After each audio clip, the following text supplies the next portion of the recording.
শিক্ষার্থীরা তোমাদের রাজশাহী বিশ্ববিদ্যালয়ে ভর্তি 2025-এর নতুন অ্যাডমিট কার্ড কবে দিবে এই সংক্রান্ত আজকে আপডেট থাকবে, তাই তোমাদের জন্য ভিডিওটি অনেক বেশি গুরুত্বপূর্ণ।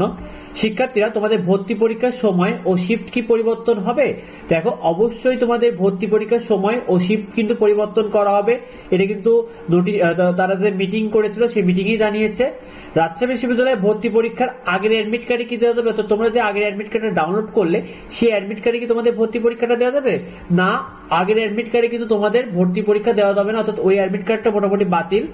রাজশাহী বিশ্ববিদ্যালয়ে ভর্তি পরীক্ষার নতুন অ্যাডমিট কার্ড কবে দেবে? দেখো, খুব দ্রুতই কিন্তু অ্যাডমিট কার্ড ডাউনলোড করার নতুন তারিখ প্রকাশ করবে, আর প্রকাশ করা মাত্রই কিন্তু আমাদের চ্যানেলে জানিয়ে দেওয়া হবে। আর কিভাবে অ্যাডমিট কার্ড ডাউনলোড করা হবে করবে সেই সংক্রান্ত ভিডিও কিন্তু আমাদের চ্যানেলে থাকবে, তো অবশ্যই সাবস্ক্রাইব করে রেখো।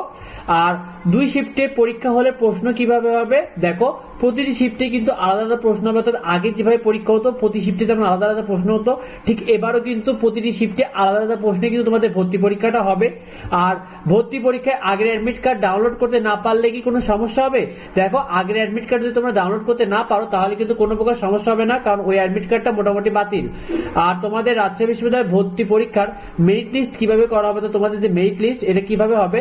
দেখো, ভর্তি পরীক্ষার জন্য কিন্তু আলাদা আলাদা মেরিট লিস্ট হবে, অর্থাৎ প্রতিটা শিফটে কিন্তু আলাদা আলাদা মেরিট লিস্ট করা হবে। আর 2 শিফটে কিন্তু অর্ধেক অর্ধেক করে আসন বরাদ্দ করা হবে। অর্থাৎ দেখো, যেমন ধরো বাংলাতে 100টি যদি আসন থাকে সেক্ষেত্রে কিন্তু শিফট 1 এভাবে 50টি আসন এবং শিফট 2 এভাবে কিন্তু 50টি আসন, এভাবেই কিন্তু তোমাদের ভর্তি পরীক্ষার আসনগুলোকে কিন্তু বন্টন করা হবে। তো ভিডিওটি এই পর্যন্তই। পরবর্তী আপডেট দ্রুত পেতে অবশ্যই আমাদের চ্যানেলকে সাবস্ক্রাইব করে রাখো, এছাড়া তোমরা নিয়মিত আপডেটগুলো দ্রুত পেয়ে যাবে, তাই অবশ্যই সাবস্ক্রাইব করতে ভুলো না, তাহলে কিন্তু তোমরা ভিডিও নোটিফিকেশনগুলো পেয়ে যাবে। যদি কিছু জানা থাকে, যদি কোনো কিছু নিয়ে কনফিউশন থাকে অবশ্যই ভিডিওতে কমেন্ট করো, তোমাদের যাবতীয় কনফিউশন দূর করা হবে। দেখা হয় পরবর্তী ভিডিওতে। ধন্যবাদ সবাইকে।